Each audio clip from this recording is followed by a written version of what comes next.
कि रख हौसला वो मंजर भी आएगा, प्यासे के पास चलकर समंदर भी आएगा, थक कर मत हारे मंजिल के मुसाफिर, मंजिल भी मिलेगी और मिलने का मजा भी आएगा। नमस्ते दोस्तों, जोहार, मैं अभिषेक चक्रवर्ती आप सभी का फिर से अपने यूट्यूब चैनल पर स्वागत करता हूं। दोस्तों, जैक बोर्ड के क्लास 12 के स्टूडेंट्स के डिमांड पर ज्योग्राफी यानी भूगोल विषय का मॉडल पेपर का कंप्लीट सॉल्यूशन लेके आया हूं, एकदम डिटेल के साथ। आप लोग एक एक क्वेश्चन को बारीकी से समझते चलिएगा, क्योंकि एक क्वेश्चन से आप लोग का 4-5 क्वेश्चन मैंने सिलेक्ट किया है, जो कि प्रीवियस ईयर और इस बार होने वाले 24 फरवरी के एग्जाम में डायरेक्ट वहीं से क्वेश्चंस आपको देखने को मिलेंगे। तो एक एक क्वेश्चन को आप लोग बारीकी से समझते चलिएगा। चैनल पर नए आए तो चैनल को जरूर सब्सक्राइब कर लीजिएगा, ताकि आगे की वीडियोस की नोटिफिकेशन सबसे पहले आपको मिल पाए। दोस्तों, अगर इस वीडियो में 500 प्लस लाइक और आपका कमेंट्स देखने को मिलते हैं, तो तय मानिए आप लोगों का जो है सब्जेक्टिव टाइप और आपका ज्योग्राफी का जो सिलेबस है पिछले साल की तरह इस बार भी आप लोग का एग्जाम से पहले कंप्लीट करा दिया जाएगा। तो जल्दी से इस वीडियो को लाइक करिए और कमेंट करके आप लोग अपना फीडबैक जरूर दीजिएगा। चलिए एक एक क्वेश्चन को बारीकी से समझते चलते हैं। पहला जो क्वेश्चन आप लोग देख सकते हैं, क्या पूछा गया?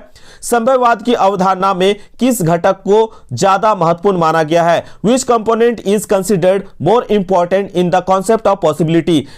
सबसे पहले याद रखिएगा, संभववाद यानी इसको पॉसिबिलिज्म भी कहा जाता है। ठीक है, तो संभववाद पॉसिबिलिज्म जो है एक विचारधारा है। दोस्तों, इस विचारधारा के अनुसार मानव प्रकृति का स्वामी है और वह प्रकृति को जैसे चाहे वैसे क्या कर सकता है? इस्तेमाल कर सकता है। जैसे प्रकृति ने हमें कई सारे खनिज दिए हैं, सोना, पेट्रोलियम, बहुत सारी चीज मिला हमको आपका प्रकृति से, लेकिन पेट्रोलियम लाखों करोड़ों वर्ष पहले से था, लेकिन इसका उपयोग कैसे करना है ये किसने बताया? ये मानव ने बताया। मानव ने अपनी बुद्धि का इस्तेमाल करके जो बताया कि पेट्रोलियम का इस्तेमाल कैसे करना है और कहां करना है। तो यहां जो है वस्तु को उपयोगी किसने बनाया? मानव ने। तो यहां प्रमुख जो है घटक के रूप में आपको किसको देखने को मिल रहा है? मानवीय घटक जो है आपको देखने को मिल रहा है। ठीक है, इसमें याद रखिएगा, ये जो संभववाद देख रहे हैं इसका जो है जनक माना जाता है किसको? फ्रांसीसी भूगोलवेता विडाल डी ला ब्लास को माना जाता है। याद रख लीजिएगा, इसको नोट कर लीजिएगा। ये जो है फ्रेंच जियोग्राफर थे। ठीक है, और इन्हीं को जो है प्रोपाउंडर माना जाता है किसको? पॉसिबिलिज्म इन जियोग्राफिकल स्टडी में। ठीक है, क्या नाम था आपका? विडाल डी ला ब्लास। ठीक है, इसका नाम नोट कर लीजिएगा। इनका परिभाषा भी पूछा जाता है कि यह परिभाषा किसके द्वारा दिया गया? संभववाद की यह परिभाषा किसके द्वारा दिया गया? तो कुछ परिभाषाएं ज्योग्राफी में आपको याद करना पड़ेगा, क्योंकि प्रीवियस ईयर में भी जो है परिभाषा से संबंधित क्वेश्चन दिया गया है। तो इनका जो द्वारा दिया गया संभववाद से संबंधित परिभाषा क्या था? कि प्राकृतिक वातावरण मानव को अनेक संभावनाएं प्रस्तुत करता है। मानव अपनी आवश्यकताओं, इच्छाओं एवं क्षमताओं के अनुसार इनका उपयोग करता है। The natural environment provides a range of possibilities which man turns to use according to his needs, wishes and capacities। ठीक है, तो इन सब परिभाषाओं से यह स्पष्ट होता है कि संभववाद की अवधारणा जो है इसमें मानवीय घटक यानी ह्यूमन कंपोनेंट को ज्यादा महत्वपूर्ण माना गया है। तो आपका ऑप्शन ए बिल्कुल करेक्ट आंसर होगा। एक एक क्वेश्चन को इसी तरह से हम लोग बारीकी से समझते चलेंगे। दूसरा क्वेश्चन दिया गया है, मेगा नगर की जनसंख्या कितनी होती है? मेगा सिटी का जो है पॉपुलेशन कितना होता है ये पूछा गया। तो सबसे पहले आप लोग याद रखिएगा, यहां पे सिटी का, मेगा सिटी से पहले आपको सिटी जानना जरूरी है। तो सिटी किसे कहते हैं? जनसंख्या के हिसाब से याद रखिएगा, ऐसा स्थान जहां की जनसंख्या 1 लाख या उससे अधिक है तो उसे हम लोग नगर यानी सिटी कहते हैं। ठीक है, उसके बाद दूसरा आता है आपका मेट्रोपॉलिटन सिटी, जिसे हम लोग महानगर कहते हैं। अगर किसी स्थान में जो है कि जनसंख्या 10 लाख से लेकर 50 लाख के बीच, 10 लाख से 50 लाख के बीच है दोस्तों, तो उसको मेट्रोपॉलिटन सिटी कहते हैं, जिसमें आपका कौन आ जाएगा? मुंबई, दिल्ली, कोलकाता, चेन्नई, ठीक है, आपका हैदराबाद, अहमदाबाद, पुणे, सूरत, ये सब आपका मेट्रोपॉलिटन सिटी के अंतर्गत आता है। याद रखिएगा, आपका जो क्वेश्चन में पूछा गया है मेगा सिटी, मेट्रोपॉलिटन सिटी समझ लिए, अब आ गया मेगा सिटी, बृहद नगर। ठीक है, जिसको हम लोग मेगा नगर भी कहते हैं। तो यहां की जनसंख्या कितनी होनी चाहिए? तो याद रखिएगा, ऐसा स्थान जहां की जनसंख्या 50 लाख या उससे अधिक हो तो उसको हम लोग कहते हैं मेगा नगर यानी मेगा सिटी कहते हैं। इस चीज को नोट कर लीजिएगा, जैसे मुंबई, दिल्ली, कलकत्ता। ठीक है, इस चीज को याद रख लीजिएगा। चलिए नेक्स्ट क्वेश्चन की ओर चलते हैं। विश्व में सर्वाधिक जनसंख्या केंद्रित है, largest population concentration in the world. तो विश्व की सर्वाधिक जनसंख्या कहां रहती है? मैदानों में रहती है। आप लोगों को पहले भी बताए थे। ऐसा इसलिए क्योंकि मैदानी इलाके कृषि के लिए काफी ज्यादा उपजाऊ होता है। अगर आपको पूछा जाता क्वेश्चन में कि जनसंख्या के दृष्टि से दुनिया का सबसे ज्यादा आबादी वाला देश कौन सा है, क्षेत्र नहीं, यहां क्षेत्र पूछा तो मैदानी क्षेत्र में ज्यादा लोग रहते हैं, लेकिन अगर देश पूछा जाता तो चीन होता है, यानी चाइना जो होता, करेक्ट आंसर होता। और दूसरा नंबर पे कौन है आबादी में, आपका भारत, ठीक है, इंडिया। अभी इसके बाद जो जनगणना होगा उसमें हो सकता है कि भारत सबसे टॉप लेवल पे हो, ठीक है। भारत, अगर हम लोग भारत के हिसाब से अगर क्वेश्चन पूछे आपसे तो नीचे कमेंट करके आप लोग बताइएगा, भारत जो हमारा देश है इसमें जनसंख्या हिसाब से सबसे ज्यादा आबादी वाला राज्य कौन सा है, पहला नंबर पे कौन है और दूसरा नंबर पे कौन है, आप लोग नीचे कमेंट करके बताइएगा। देखते हैं कितने सारे बच्चे करेक्ट आंसर देते हैं, उन्हें लाइक और कमेंट करके फीडबैक दिया जाएगा, ठीक है। नेक्स्ट क्वेश्चन की ओर चलते हैं। क्वेश्चन क्या पूछा गया, भारतीय जनगणना इतिहास में किस वर्ष को ग्रेट डिवाइड की संज्ञा दी गई है, ठीक है। In the Indian census history which year has been termed as the great divide. तो दोस्तों याद रखिएगा 1921 जो होगा यहाँ पे आपका ऑप्शन डी करेक्ट आंसर होगा। क्यों, क्योंकि 1921 से पहले कभी हमारी जनसंख्या बढ़ जाती थी तो कभी घट जाती थी, और 1921 के बाद से जो है भारत की जनसंख्या दर में काफी तेजी से वृद्धि हुई है। इसी वजह से जो है 1921 के साल को जो है द ग्रेट डिवाइड कहा जाता है, इसको नोट कर लीजिएगा, ये आपका सब्जेक्टिव में भी पूछा जाता है। नेक्स्ट क्वेश्चन की ओर चलते हैं। क्वेश्चन नंबर 5, मानव विकास की अवधारणा निम्नलिखित में से किस विद्वान की देन है। तो मानव विकास की अवधारणा जो है डॉक्टर महबूब उल हक जो होगा आपका करेक्ट आंसर होगा, ऑप्शन नंबर बी जो होगा करेक्ट आंसर होगा। मानव विकास की अवधारणा का प्रतिपादन 1990 ईस्वी में पाकिस्तानी अर्थशास्त्री डॉक्टर महबूब उल हक ने किया था, ठीक है। और इसके मापन के लिए उन्होंने मानव विकास सूचकांक HDI ह्यूमन डेवलपमेंट इंडेक्स का जो है निर्माण किया था, निर्मित ये चीज का इस्तेमाल किया जाता था, ठीक है। नेक्स्ट आप लोग याद रख लीजिएगा क्वेश्चन क्या पूछा गया है, निम्न में से किस कृषि प्रकार का जो है विकास यूरोपीय औपनिवेशिक समूह द्वारा किया गया। तो इसमें आपका करेक्ट आंसर होगा रोपण, क्या होगा, रोपण, ठीक है। तो रोपण कृषि क्या होता है भैया, इसको भी आपका सब्जेक्टिव में पूछा जाता है, तो नोट कर लीजिएगा। रोपण कृषि मुख्य रूप से विश्व के उष्णकटिबंधीय प्रदेशों में पाए जाते हैं। रोपण कृषि जो है वाणिज्य कृषि का ही एक प्रकार है, कॉमर्शियल एग्रीकल्चर का ही एक टाइप है। इसमें आपका क्या आता है, चाय, गन्ना, कहवा, काजू, रबड़, केला, कपास, रबड़, इसका जो है फसल प्रमुख रूप से इसमें उगाया जाता है एक बड़े से क्षेत्र पे, ठीक है। इस प्रकार की कृषि में बड़ी मात्रा में आपका श्रम और पूंजी दोनों की आवश्यकता होती है, तो यहां आपका रोपण कृषि करेक्ट आंसर होगा। नेक्स्ट क्वेश्चन पूछा है, हॉर्टिकल्चर किसके उत्पादन से संबंधित है। तो हॉर्टिकल्चर जो है आपका फल और सब्जी के उत्पादन से संबंधित है। आप लोग नीचे कमेंट कर बताइएगा सेरिकल्चर किसके उत्पादन से संबंधित है। नेक्स्ट क्वेश्चन की ओर चलते हैं। क्वेश्चन नंबर 8, निम्न में से कौन सा रोपण कृषि नहीं है। अभी जस्ट हम लोग रोपण कृषि के बारे में डिस्कस किए, इसमें क्या क्या आता है, काजू, ठीक है, चाय, गन्ना, कहवा, रबड़, केला, ठीक है, ये सब आता है, लेकिन गेहूं इसमें नहीं आएगा, ठीक है। तो यहाँ आपका गेहूं जो होगा नहीं पूछा है तो आपका गेहूं यहाँ पे करेक्ट आंसर हो जाएगा, ठीक है। बाकी सभी ऑप्शन रोपण कृषि है, किसको छोड़ के, गेहूं को छोड़ के। नेक्स्ट क्वेश्चन की ओर चलते। क्वेश्चन नंबर 9, निम्न में से कौन सी एक अर्थव्यवस्था में उत्पादन का स्वामित्व व्यक्तिगत होता है, ठीक है। तो याद रखिएगा व्यक्तिगत पूछा है उत्पादन का जो है स्वामित्व, तो व्यक्तिगत होता है, तो याद रखिएगा ऐसा आपको पूंजीवादी अर्थव्यवस्था में देखने को मिलता है।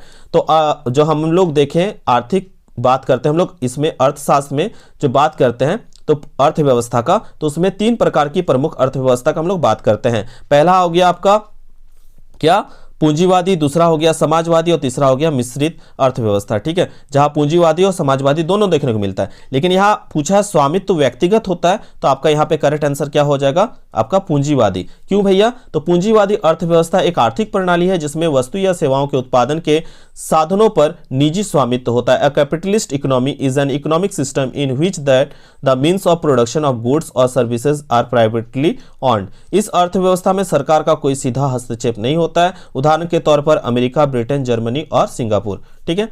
नेक्स्ट क्वेश्चन की ओर चलते हैं। क्वेश्चन नंबर 10, आप लोग नीचे कमेंट करके बताइएगा भारत में कैसी अर्थव्यवस्था पाई जाती है। यही ऑप्शन है आपका, 3 ऑप्शन है, तो भारत में किस प्रकार की अर्थव्यवस्था, नीचे कमेंट करके बताइएगा। नेक्स्ट क्वेश्चन पूछा गया, जापान का डाइट्रेट किसे कहा जाता है। तो जापान का डाइट्रेट जो है किसे कहा जाता है, नगोया शहर को कहा जाता है। एक्चुअली में डाइट्रेट जो है यहाँ देख रहे हैं, डाइट्रेट एक शहर है जो कि आपका कहाँ पे है, डाइट्रेट एक शहर है जो कि अमेरिका के मिशिगन प्रांत में स्थित एक शहर का नाम है, और यह ऑटोमोबाइल उद्योग उद्योग के लिए प्रसिद्ध है। डेट्रॉइट को जो है आधुनिक ऑटोमोबाइल का जन्म स्थान कहा जाता है। ऑटोमोबाइल बोलने का मतलब ऐसा जगह जहां पे वाहन से जुड़े जो है काम की जाता है, वहां पे वाहन से रिलेटेड पार्ट्स बने जाते हैं, ठीक है, याद रखिएगा। तो वो एरिया को हम लोग ऑटोमोबाइल उद्योग क्षेत्र कहते हैं, ठीक है। और ये जो आप लोग देखते हैं डेट्रॉइट, इसे जो है मोटर सिटी या दुनिया की जो है ऑटोमोटिव राजधानी भी कहा जाता है। यहाँ जापान का डेट्रॉइट पूछा है तो आपका नगोया होगा। उसी तरह से भारत का डेट्रॉइट पूछा जाए तो चेन्नई होगा, करेक्ट आंसर, याद रखिएगा, इसको भी नोट कर लीजिएगा। नेक्स्ट क्वेश्चन पूछा गया है, नई औद्योगिक नीति की घोषणा कब की गई? तो नई औद्योगिक नीति की घोषणा जो है 1991 में की गई थी। पूरा डेट याद रखिएगा, 24 जुलाई, ठीक है, 1991 को, ठीक है, 24 जुलाई 1991 को नई औद्योगिक नीति की घोषणा की गई। इस नीति को जो है एलपीजी यानी आपका उदारीकरण, निजीकरण और वैश्वीकरण भी कहा जाता है। इसको एलपीजी कहा जाता है, यानी एल मतलब हो गया लिबरलाइजेशन यानी उदारीकरण, पी मतलब हो गया प्राइवेटाइजेशन और जी का मतलब हो गया ग्लोबलाइजेशन यानी वैश्वीकरण कहा जाता है। इसको याद रखिएगा, ठीक है। इसमें प्रमुख रूप से योगदान किन्होंने दिया था? डॉक्टर मनमोहन सिंह का इसमें आपका प्रमुख योगदान था, जिनका हाल ही में निधन हुआ। वो हमारे देश के पूर्व जो है प्रधानमंत्री रहे हैं, ठीक है। चलिए नेक्स्ट क्वेश्चन की ओर चलते हैं। क्वेश्चन नंबर 12, एक विकसित अर्थव्यवस्था में जनसंख्या का बड़ा जो है अनुपात किस पर निर्भर करता है? तो आपका जनसंख्या का बड़ा अनुपात अगर बात करें तो हम लोग जानते हैं कि जियोग्राफी में हम लोग कुछ क्षेत्र के बारे में पढ़े हैं, प्राथमिक क्षेत्र, द्वितीयक क्षेत्र, तृतीयक क्षेत्र, लेकिन आप लोग क्लास 12 में और एक क्षेत्र पढ़े हैं, आपका चतुर्थक क्षेत्र। तो हम लोग अगर बात करें कि यहाँ बोला विकसित अर्थव्यवस्था में, डेवलप्ड इकोनॉमी में, खाली अगर जनसंख्या का बड़ा अनुपात बोलता ना तो आपका होता प्राथमिक क्षेत्र, लेकिन यहाँ विकसित अर्थव्यवस्था में बोला है तो डेवलप्ड इकोनॉमी में बोला है, तो जनसंख्या का बड़ा अनुपात किस पर निर्भर करता है? आपका तृतीयक क्षेत्र में। किसमें? तृतीयक क्षेत्र जो होगा, करेक्ट आंसर होगा। तो तृतीयक क्षेत्र होता क्या है भैया? तो तृतीयक क्षेत्र, इस क्षेत्र में उपभोक्ताओं और व्यवसायियों के लिए जो है सेवाएं दी जाती है। कैसे दी जाती है? बैंकिंग के माध्यम से, संचार के माध्यम से, परिवहन, शिक्षा, स्वास्थ्य, बीमा, ठीक है, विज्ञापन, ये सब आपका तृतीयक क्षेत्र में शामिल है। प्राथमिक क्षेत्र किसे कहते हैं? तो प्राकृतिक संसाधन का इस्तेमाल जो होता है वो प्राथमिक क्षेत्र में देखने को मिलता है, जैसे कृषि, वानिकी, पशुपालन, खनन, माइनिंग, ठीक है, ये सब प्राथमिक क्षेत्र में देखने को मिलता है। द्वितीयक क्षेत्र किसे कहते हैं? कच्चे माल को उपयोगी मूल्यवान उत्पादक में बदला जाता है, इसमें विनिर्माण कार्य किया जाता है। जैसे बड़ा फार्म क्या क्या आ जाएगा? खाद्य उद्योग आएगा, कपड़ा उद्योग आएगा, ठीक है, कपड़ा निर्माण उद्योग आएगा, ठीक है, विद्युत आएगा, रासायनिक उद्योग आदि जो है आपका द्वितीय क्षेत्र में मिलेगा। और तृतीय क्षेत्र में मैंने क्या बताया? इस क्षेत्र में उपभोक्ता और व्यवसाय को जो है क्या दी जाती है? सेवाएं दी जाती है, जैसे बैंकिंग, संचार, परिवहन, शिक्षा, बीमा और विज्ञापन इसमें शामिल है। एक आपका जियोग्राफी बुक में दिया गया चतुर्थक क्षेत्र, जिसमें आपका ज्ञान आधारित सेवाएं दी जाती है। इसमें आपका अनुसंधान, शिक्षा और बौद्धिक सेवाएं आपका शामिल है, ठीक है। इसमें इसके लिए क्या चाहिए होता है? पर्याप्त तकनीकी और प्रशासनिक कौशल की आवश्यकता होती है, जैसे डॉक्टर, इंजीनियर, ये सब आपका चतुर्थक क्षेत्र में आएगा, ठीक है। तो यहाँ जो पूछा गया है विकसित अर्थव्यवस्था में, तो विकसित अर्थव्यवस्था में जनसंख्या का बड़ा अनुपात आपका तृतीय क्षेत्र में निर्भर करता है, याद रखिएगा, ठीक। नेक्स्ट क्वेश्चन की ओर चलते हैं। कील नहर कहाँ स्थित है? तो कील नहर कहाँ स्थित है भैया? तो कील नहर जो है आपका स्थित है आपका यहाँ पे जर्मनी जो होगा आपका करेक्ट आंसर हो जाएगा। 13 का आंसर होगा option number B, Germany correct answer होगा। यह नहर एक ओर से बाल्टिक सागर और दूसरी ओर से उत्तर सागर को जोड़ता है। यह सबसे व्यस्त नहर है और प्राकृतिक भी है, याद रखिएगा। और यहाँ जो है जहाजों के आवागमन जो होता है सबसे अधिक होता है इस नहर में। आप लोग इससे पहले वीडियो में ज्योग्राफी का जो मैंने खुद से मॉडल पेपर का वीडियो बनाया था उसमें बताया था स्वेज नहर और पनामा नहर। तो आप लोग बताइएगा स्वेज नहर किसे आपस में जोड़ती है और पनामा नहर किसे आपस में जोड़ती है? स्वेज कनाल और पनामा कनाल जो है किसे आपस में जोड़ती है? नीचे कमेंट करके जरूर बताइएगा। नेक्स्ट क्वेश्चन की ओर चलते हैं। क्या बोला गया कि जल किस प्रकार का संसाधन है? तो दोस्तों जल जो है एक प्रकार का चक्रीय संसाधन है। क्यों? क्योंकि जल एक चक्रीय संसाधन है, क्योंकि यह बार बार बनता है। जैसे नदी, महासागर, झील आदि से जो है पानी वाष्प बनकर बादल बनता है, फिर बादल के रूप जो है बनने के बाद वो पानी के रूप में फिर नदी और महासागरों पर आता है। इस प्रकार जल बार बार बनता है और यह चक्रीय संसाधन कहलाता है, याद रखिएगा। नेक्स्ट क्वेश्चन की ओर चलते हैं। आर्द्र कृषि, ठीक है। यहाँ पे जो क्वेश्चन नंबर 15 पूछा गया किसके बारे में? आर्द्र कृषि के बारे में पूछा गया है, ठीक है। तो इसका आप लोग नोट कर लीजिएगा जो मैं बात बता रहा हूँ इस चीज को, ठीक है।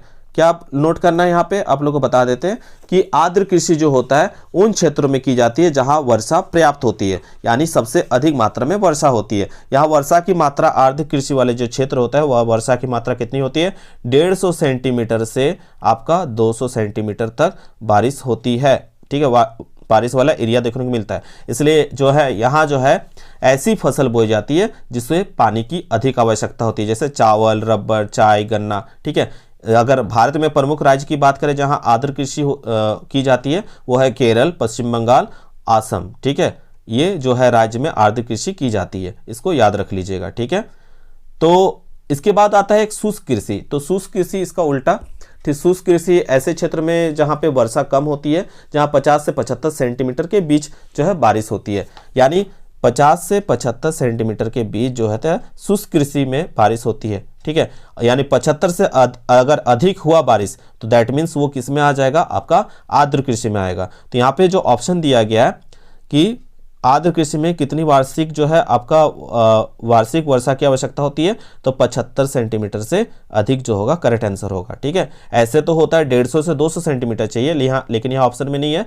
तो 50 से 75 के बीच होता तो आपका होता शुष्क कृषि, लेकिन यहाँ पे नहीं दिया हुआ है, तो 75 से ज्यादा है तो मान लेते हो किस में आएगा, आर्द्र कृषि में आएगा। ठीक है, इस चीज को नोट कर लीजिएगा। नेक्स्ट क्वेश्चन की ओर चलते, क्वेश्चन नंबर 16, अंकलेश्वर जो है खनिज तेल क्षेत्र कहाँ स्थित है। तो अंकलेश्वर जो है आपका जो खनिज तेल क्षेत्र देख रहे हैं यह है आपका कहाँ स्थित है दोस्तों, इसको भी नोट कर लीजिएगा, यह है आपका गुजरात में। ठीक है, नेक्स्ट क्वेश्चन की ओर चलते हैं, विश्व का सबसे व्यस्त समुद्री मार्ग कौन सा है। तो मैंने बताया था, ये आप लोग जानते हैं ये कौन सा महादेश है आपका, मान लीजिए यहाँ उत्तरी अमेरिका, ये दक्षिणी अमेरिका, इधर आपका हो गया यहाँ इस साइड में हो गया आपका यूराल माउंटेन, एशिया और यूरोप को अलग करता है, तो ये हो गया एशिया और ये हो गया यूरोप। ठीक है, और यहाँ पे है आपका अफ्रीका, यहाँ क्या है आपका अफ्रीका, और इधर हो गया आपका ऑस्ट्रेलिया। तो यहाँ पे आप जानते हैं इधर है आपका प्रशांत महासागर, इधर भी प्रशांत महासागर, यहाँ है आपका क्या अटलांटिक महासागर। तो देख सकते हैं ये आपका सीधा उत्तरी अमेरिका, यूरोप, एशिया, अफ्रीका सब तरफ से यहाँ पे ये जो है आना जाना इस मार्ग का इस्तेमाल करके आया जा सकता है। तो ये जो है सबसे व्यस्त अगर मार्ग कहा जाए कौन सा है, तो उत्तरी अटलांटिक महासागर जो है सबसे व्यस्तम है। ठीक है, तो यहाँ पे आपका करेक्ट आंसर क्या होगा, व्यस्तम समुद्री मार्ग कौन है, उत्तरी अटलांटिक जो होगा करेक्ट आंसर होगा। आप लोग मैप वर्क से रिलेटेड अगर वीडियो चाहते हैं नीचे कमेंट कीजिएगा, जल्द ही वो वीडियो आ जाएगा। आगे पूछा WTO का मुख्यालय कहाँ है। तो where is the headquarter of WTO, यानी विश्व व्यापार संगठन, यानी वर्ल्ड ट्रेड ऑर्गेनाइजेशन इसका फुल फॉर्म है, ये भी पूछा जाता है। तो विश्व व्यापार संगठन वर्ल्ड ट्रेड ऑर्गेनाइजेशन जो है एक अंतर्राष्ट्रीय संगठन है जो व्यापार से जुड़े नियमों और विनियमों को निर्धारित करता है। इसकी स्थापना अगर बात करें तो 1 जनवरी 1995 को इसकी स्थापना की गई थी। और इसका मुख्यालय पूछा है कहाँ है, तो इसका मुख्यालय जो है स्विट्जरलैंड के जेनेवा में है, इस चीज को नोट कर लीजिएगा। और इसमें सदस्य देश अगर पूछा जाए तो सदस्य देशों की संख्या जो है 164 है। कितना है, 164 है, इस चीज को भी नोट कर लीजिएगा, पूछा जाता है। नेक्स्ट क्वेश्चन पूछा गया 19 में, कोची पत्तन कहाँ अवस्थित है। तो कोची पत्तन जो है दोस्तों अवस्थित है आपका, कोची जो पोर्ट है अवस्थित है आपका कहाँ पे, केरल में। ठीक है, तो पोर्ट का मतलब होता है बंदरगाह। बंदरगाह क्या होता है दोस्तों, वह स्थान जहां पे जहाज और नौकाएं जो है सुरक्षित स्थान पर रखी जाती है, उसको बंदरगाह कहते हैं। तो ये पोर्ट से रिलेटेड भी मैप वर्क वाला क्वेश्चन आएगा, इसको भी मैं जल्दी लेके आऊंगा अगर आप लोगों का डिमांड रहा तो। ठीक है, जो भी है डिमांड कीजिए। आप लोगों ने कमेंट में सबसे ज्यादा जो है किया था ज्योग्राफी, तो आप लोगों के लिए ज्योग्राफी का वीडियो है, जिसका कमेंट ज्यादा होगा जिस विषय का, वो वीडियो लगातार आती रहेगी। ठीक है, आप लोग के डिमांड पर। क्वेश्चन नंबर 20, किस पंचवर्षीय योजना में समाजवादी समाज की स्थापना का जो है प्रतिरूप प्रस्तुत किया गया है। तो यह आपका करेक्ट आंसर होगा ऑप्शन नंबर आपका बी जो होगा करेक्ट आंसर होगा द्वितीय। क्या होगा, द्वितीय पंचवर्षीय योजना 1956 से 61 के बीच राष्ट्रीय आय में 25% की बढ़ोतरी करना। इसका मुख्य उद्देश्य क्या था, और कि रोजगार के अवसर को बढ़ाना, औद्योगिकरण में तेजी करना, आर्थिक असमानताओं को कम करना जैसे लक्ष्य रखा गया था। भारत की दूसरी पंचवर्षीय योजना जो है इसे PC महालनोबिस मॉडल पर आधारित थी, इसको याद रखिएगा। इनका पूरा नाम था प्रशांत चंद्र महालनोबिस। इनके प्रमुख योगदान के वजह से जो है हर वर्ष 29 जून को राष्ट्रीय सांख्यिकी दिवस के रूप में मनाया जाता है, प्रशांत चंद्र महालनोबिस के जन्म दिवस पर। ठीक है, इस चीज को याद रख लीजिएगा। क्या मनाया जाता है? राष्ट्रीय सांख्यिकी दिवस। कब मनाया जाता है? 29 जून को, याद रख लीजिएगा। नेक्स्ट क्वेश्चन की ओर चलते हैं। Question number 21। क्वेश्चन नंबर 21 में पूछा निम्नलिखित में से कौन सा भू उपयोग संवर्ग नहीं है? तो यहाँ पे आपका हो जाएगा सीमांत भूमि यानी मार्जिनल लैंड, करेक्ट आंसर होगा। जल संसाधनों का संरक्षण क्यों आवश्यक है, क्यों जरूरी है भैया? क्योंकि इससे क्या हो, किस लिए जरूरी है? जल को हम लोग जो संरक्षित करके रखते हैं, क्यों जरूरी है? क्योंकि जब जल अनुपलब्धता हो जल की तो उससे बचने के लिए। दूसरा, निरंतर बढ़ती मांग के लिए, जनसंख्या जैसे बढ़ते जा रहा है पानी का मांग भी बढ़ रहा है, खाली पीने के लिए नहीं, हम लोग हर काम के लिए, हर दूसरे तीसरे काम के लिए पानी का इस्तेमाल करते हैं, तो बढ़ती मांग के लिए। फिर स्थानिक और ऋतुस्राव की असमानता के कारण भी जो है आपका क्या जल संरक्षण करना जरूरी है, यानी ऑप्शन डी जो होगा करेक्ट आंसर हो जाएगा इनमें से सभी। 23 नंबर क्वेश्चन देख सकते हैं क्या पूछा है।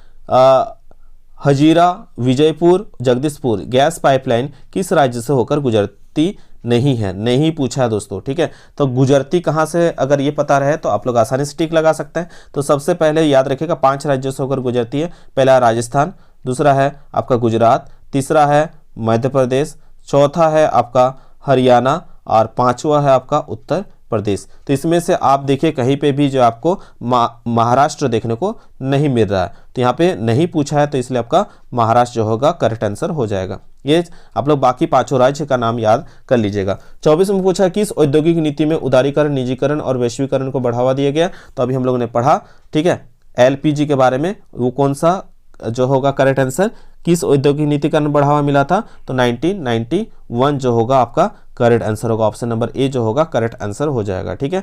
नेक्स्ट क्वेश्चन की ओर चलते हैं। यहाँ पे दिया गया द लिमिट टू ग्रोथ के लेखक कौन है? तो द लिमिट टू ग्रोथ के लेखक जो है मिडोज है, ठीक है। तो दोस्तों ये आप लोग का ऑब्जेक्टिव क्वेश्चन जितना था उसका मैंने सटीक आंसर आप लोगों को डिटेल के साथ बता दिया। कोई डाउट हो तो इंस्टाग्राम का आईडी है एक्सट्रोवर्ट ABH, आप लोग सर्च कीजिएगा, वहाँ फॉलो करके मैसेज कीजिएगा, आप लोग को हर सवालों के जवाब वहाँ पे मिलेगा।